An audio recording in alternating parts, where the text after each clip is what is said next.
It's time now for Countywide, a special presentation of Yavapai Broadcasting News. Join Paul David and Kyle Benedict as they talk with our community's leaders, newsmakers, and people in the know. You'll hear about the hot topics that affect all our lives in Yavapai County. And now here's today's Countywide. Welcome to Countywide. I'm Paul David. Great to have you in studio with us today. We're talking with the Yavapai Family Advocacy Center. We have to say it like that because I'll stumble it over every time.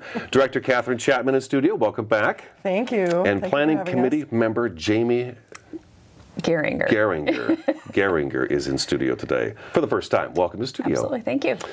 All right. So maybe what we should do first of all, we're going to talk about an event that you have coming up on August 15th. We'll make sure Hope still floats. Yes. And we'll give you dates and times and all that good stuff like we normally do and how to get in touch with you guys to talk more about that.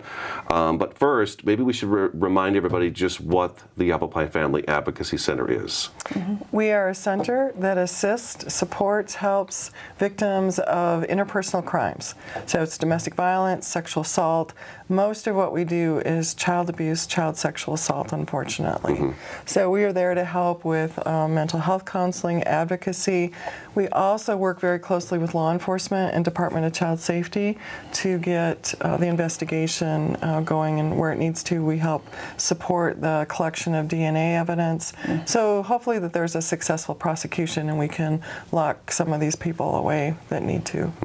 I remember the big deal when the center opened was that the fact that if I was a victim, I would go in there and I would be able to go through every step of the process instead of, I'm now at the police station here, I'm going to go over to the hospital next, and maybe I'll go see a counselor after that. Instead of being shuffled around, you go there. It's a one-stop shop where instead of the victim having to go places, everybody comes there to meet their needs. So law enforcement are coming in, DCS is coming in, the advocates are there, they can get counseling right there. So it's all there for them. We try to make it as easy as possible to reduce the trauma. We don't want to re-victimize them again. But we provide comfort items for them, try to make it as friendly as possible. We have a great center. It's a great facility with a huge playroom and playground for children. So make them at ease. Yes. As much as you can. Yeah. So how long does it take, just out of curiosity, the process for an adult to go through the center? Say it's a battered woman. If it's a battered woman, it just depends on their needs. So they'll meet with an advocate usually for about an hour, hour and a half, something like that. Depends on if they need to come back, depends on if they need counseling. If it's a sexual assault victim, then we need to do a SANE exam, sexual assault nurse exam, and that can take anywhere from 4 to 6 hours in one block of time because they're doing a lot of collection of evidence. And then they'll come back for follow-up with an advocate or follow-up with counseling, just whatever they need. And we don't tell them what they need, they tell us what they need, and then we'll try to find resources or whatever we can for them. We take them as they come to us. Are we busier or slower than last year? Because I have you in about once a year. Yeah. And this time Cheryl kind of helped get this show set up because you do have this Hope Still Floats coming up on August 15th. But we usually have you come in and try to gauge. We talked about it before the show, but I'd like you to answer the question again. Are we busier or slower than last year? Unfortunately, we're busier, or fortunately, we're busier because we know people are getting the help. This year, we served 541 individuals. So far? So far, that was our fiscal year, so ending in June. Okay. So, which is one of our highest years that we've had at the center. 169 children, I believe that was the number. So it's not just children, it's also the parents too. So majority, like I said, is we help the children and their families. When you think about your child being sexually assaulted, you as a parent are devastated. And so we help parents as well to get through that emotional trauma for themselves and also to let them know how they can help their child through this. Is that new? Is that new, that process of helping the parents? No, we've always done that. Okay, all right. Yeah, I think people don't really know that. They think that they're just going there to get the services for the child. I wish I'd have known when that happened with Julie in 2003. There was, or even in something like that in whatever year it was when she was 15 and when she was raped.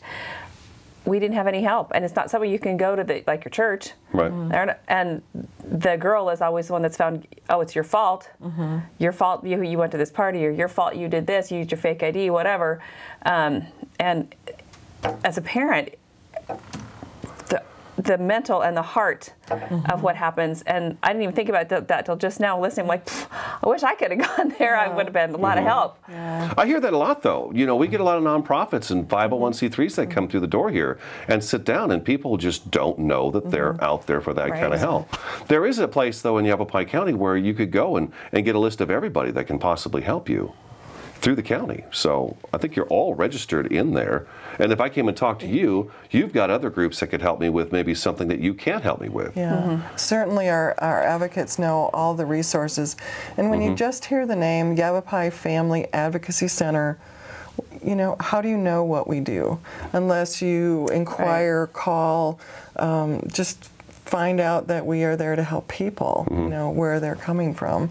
It's mainly interpersonal crime, but I think for parents, going back to that, it just is, they want to protect their child 24/7, and we know that that's not possible. Right. When they're little sometimes, but also sexual assaults, we've done a very good job with the stranger danger. Don't get into the van with the man with the candy, that whole concept. Most often children will be sexually assaulted by someone they know. Right. Just because the parents keep them very close to themselves. So it's going to be a family member, someone from the church, or a coach, or close friend, somebody that can have access to this child in a trusting way. And that's how they build that trust with the child until it goes too far and the child just doesn't then they're know what trapped. to do. Yeah. And that's when, if you can't tell anybody, and like if it's a sibling, you're not going to be loved anymore, you're not going to be accepted, so they go hide. Yeah, we see that with the sex offender releases that we get from the sheriff's office or the local law enforcement agencies. It'll say, the one I think we have in the news right now is the 13-year-old girl was known to him. Yes. So that's about as vague as we can get with it without having to throw the victim under the bus there. Known to him sometimes gives the connotation that the victim had a choice. And we tend to blame the victim. Well, if you knew him, then you knew to stay away. Well, it doesn't work that way. That child oftentimes has little choice in what happens to them.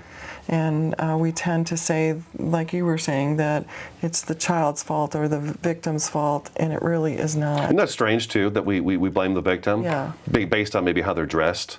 And it's like, you know what? I could be wearing a Speedo right now. That doesn't give either one of you the right to put a hand on me. It'd be tough, but it would be tough. We got to take our first break, okay? Hope Still Floats is coming up on August 15th. It's a fundraiser. 775-0669 is the phone number. YFAC.org is the website. We're talking with the Yavapai Family Advocacy Center. I'm Paul David. This is Countywide. Back in just a couple of minutes.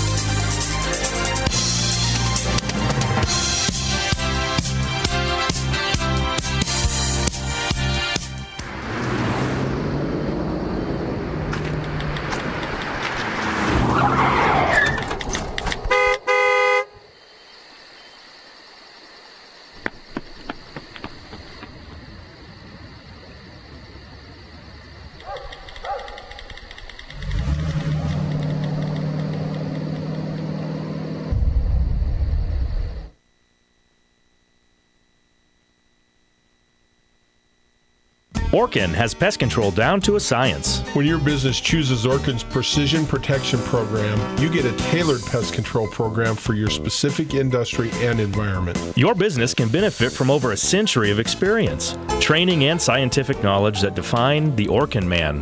Maximum protection, minimum exposure, backed by one of the industry's most comprehensive guarantees. Choose your locally owned and operated Northern Arizona Orkin and get more than an exterminator. Get an expert. You taught him how to hit a baseball, how to hit a receiver, the strike zone, the net. You taught him how to hit the upper corner. You even taught him how to hit the open man.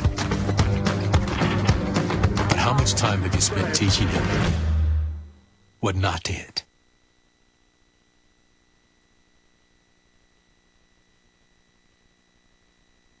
There are 16 million children struggling with hunger in America. That's 1 in 5 daughters, sons, neighbors, and classmates who don't know where their next meal is coming from. Yet billions of pounds of good food go to waste every year. It's time we do something about it. Feeding America is a nationwide network of food banks that helps provide meals to millions of kids and families in need. Visit feedingamerica.org to help them feed even more. Together, we can solve hunger. Together, we're feeding America.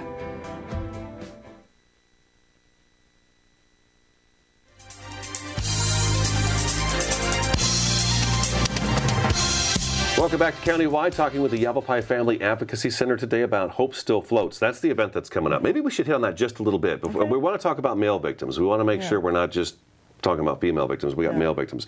But on Saturday, August 15th from 4 to 8 p.m. at La Quinta Inn and Suites on East State Route 69 in Prescott is the Hope Still Floats. What's that all about?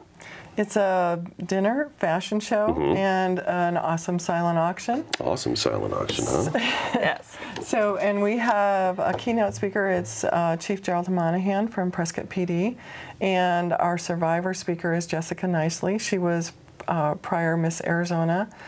She grew up in a home where the mother abandoned her. The father was an abusive alcoholic, and she scores very highly on this ACEs test, which has adverse effects throughout your childhood.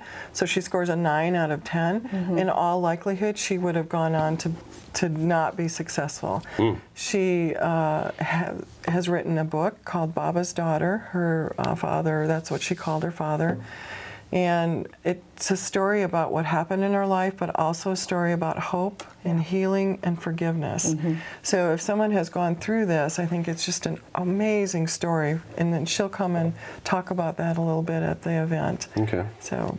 And they can get the hold of this on through the 775-0669 phone number? Yes. Okay, 775-0669 or at yfac.org. Right, and they'll find a link to get tickets. Okay. Tickets are $35 individual, and if they want to sponsor or buy a table, it's $250, which is a deal on that. What's the money going to?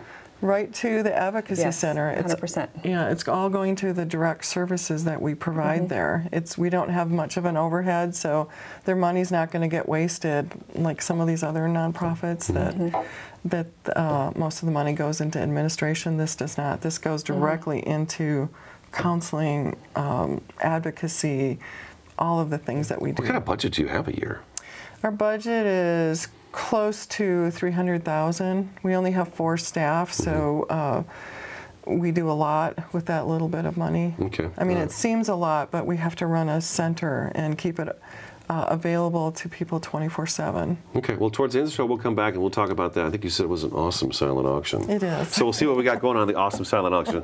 Okay, we talked about women victims, children victims, but there are male victims out there as well. So is there any difference with how this is handled when they come to the center? No difference in how it's handled. Okay. We serve men and women and little boys and little girls exactly the same as we do anybody, young or old.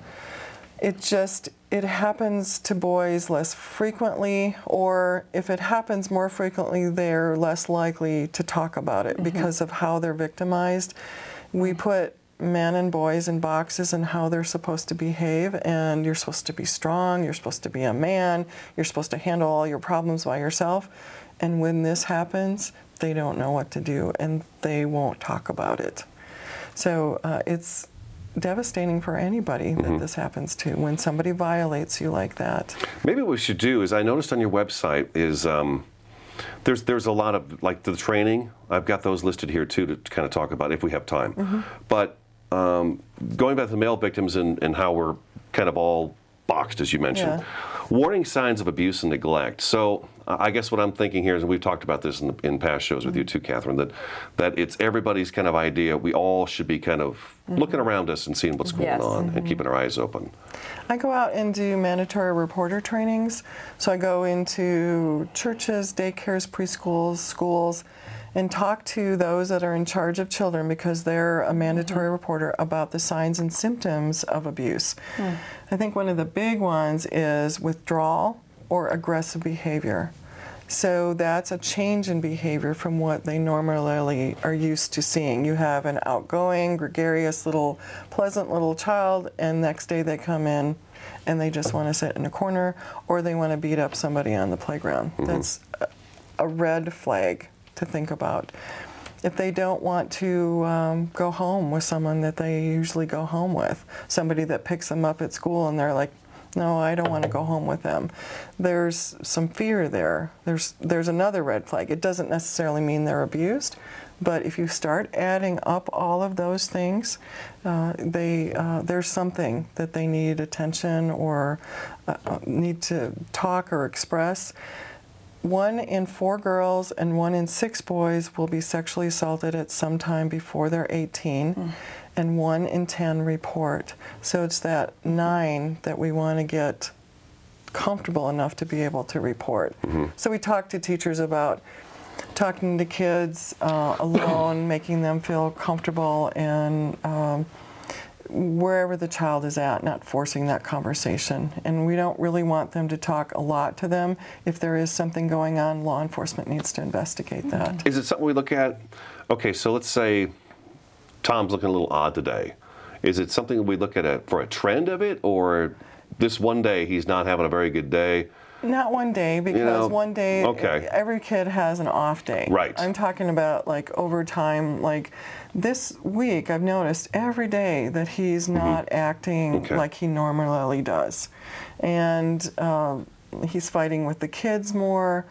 So there's, I don't have any like one thing that's going to say definitely that they're abused. You just have to start putting those pieces of that puzzle together. Some common sense involved in it too, yes, right? Yes. What's your role, Jamie?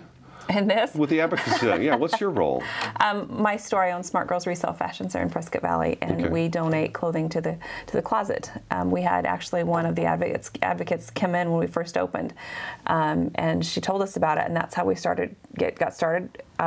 We started overloading them with clothes because we didn't know what the need was at first. So somebody had seen Catherine at the center. One of their advocates wanted to come to our store. Okay, and this is before Catherine was even in. I don't even think you were in the state yet. Yeah. But she came in, and that's how I found out about it. I didn't even know it was there. And that's how we started taking clothes there. And then I was taking a bag of clothes over to the center this last spring. I was like, do you guys ever thought about doing a fashion show fundraiser? Oh, so you're the reason. Okay, you got this one fired up. Okay. Yep. So that was my idea. So when you have an idea, then you got an idea. You better be willing to step up and get after it. Right. So you provide clothing that, say, mom with 2 kids that shows up and dad just got thrown in jail and she's finally had enough of it and doesn't want to be there anymore. We've got some clothes to throw on their backs and get them out the door. And that's for a domestic violence situation. With the sexual assaults, they oftentimes have to surrender their clothes because it's evidence. So they need to walk out of the door with clothes. Right. Yeah. Okay. And two of our staff actually have volunteered to go and man the closet, keep it organized, find out what they need, let us know at the store, and then if there's ever a situation where, hey, we are in need of this, we've got this mom and 2 kids or whatever, we can put the word out to our clients and say, hey, this is a need, without using names, and then it comes in for them. Nice. Whatever that needs to look like. Right? It's a really, another piece of the puzzle, right? It's a really good collaborative project. Yeah. Okay. Let's take our second break. We're talking with the Yavapai Family Advocacy Center. Phone number 775-0669. Website is yfac.org. We'll be back in just a couple minutes.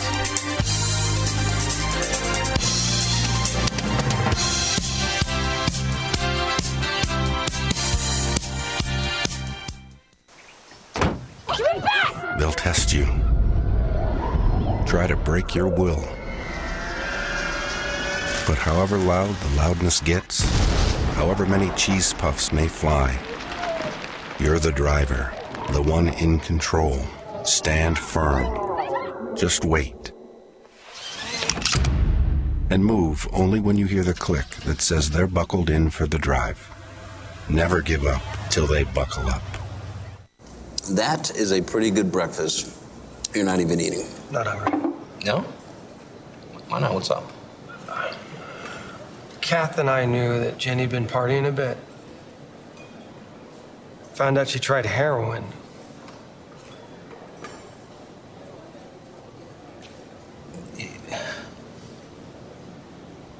Most people don't know what to say about drugs, but we do. Visit us at drugfree.org. Hey, it's Ava, and this is Tess from Do Your Selfie, where we recreate the hottest looks from today's biggest music videos. After cleaning out our closet, we have a lot of clothes we don't wear anymore. Like this old pile of t-shirts. It's not garbage, it's actually a new rug. And to make it, all you need to do is cut, tie, and glue. Cut the t-shirt into strips. Tie the strips into knots. And glue the knots to the bath mat. I love it. Give your garbage another life. And recycle. Orkin has pest control down to a science. When your business chooses Orkin's Precision Protection Program, you get a tailored pest control program for your specific industry and environment. Your business can benefit from over a century of experience, training, and scientific knowledge that define the Orkin man. Maximum protection, minimum exposure, backed by one of the industry's most comprehensive guarantees. Choose your locally owned and operated Northern Arizona Orkin and get more than an exterminator. Get an expert.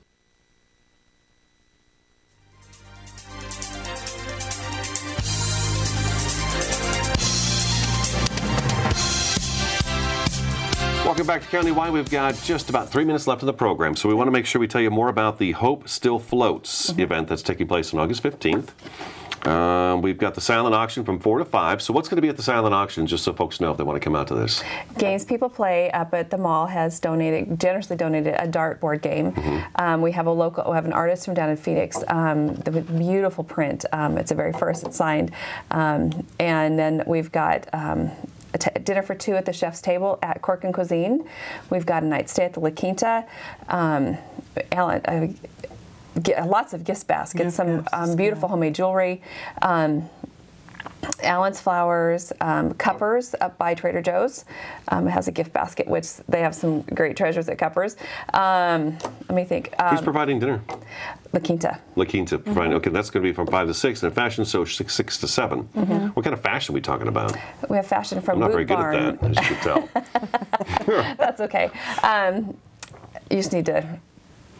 Well, no, Smart Girls doesn't have men's clothes, so I could not fit you. Yeah, I'm not going to be buying. That's okay. Oohs and Ahs from Prescott Valley. It's a boutique. They're going to have clothing in their Boot Barn. Smart Girls, of course. Ali up at the mall has clothing in there. Prescott Golf and Country Club is outfitting a couple guys for this. All right. And so, what? And Kohl's. Oh, yes, and Kohl's is doing a family. Okay. We've actually put in for the people walking down a runway, or what is that, a walkway? Just runway? between tables. In between tables, yeah. Right. Dinners, yeah. Dinner? Yeah. Have music and all that good stuff, I imagine? Yes. Okay. Marta Ewell, the Chamber of the Prescott Valley Chair, she's our MC, which will be cool to have her there. Okay. All right. Yeah. So that's August 15th, dinner, fashion show, silent auction. It's $35 a person, $250 for a table of 8. And that's coming up on August 15th, so that is just around the corner. That's this coming weekend. Yes. Yeah. Oh, great Scott. Okay. Yeah. You got room? Yes. Okay. Yes. All right. All right. come. Unfortunately, but okay. Phone number again is 775-0669 for a nice evening out, right? Yeah, it'll be really fun. Yeah. YFAC.org. I bet it'll be a lot of fun with the fashion show going on. Yeah. If you had me in there, it'd be crazy. YFAC.org is the website. All right, Catherine, great to see you again. Thank you so much for having us. And we didn't get to this in the show, but we mentioned that you were busier this year than last year. And what we don't know is whether it's because there's more awareness of the Advocacy Center or it's because there's more victims of it. But I'm hoping that it's just because people are more aware. I want it to be because people are more aware. I don't want it to be because it's happening more often, but it's hard to tell. Yeah, I thought we should throw that in before we say goodbye. Jamie, nice to meet you. Nice to meet you. Thank you. All right, that's today's Countywide. We'll talk to you again next time.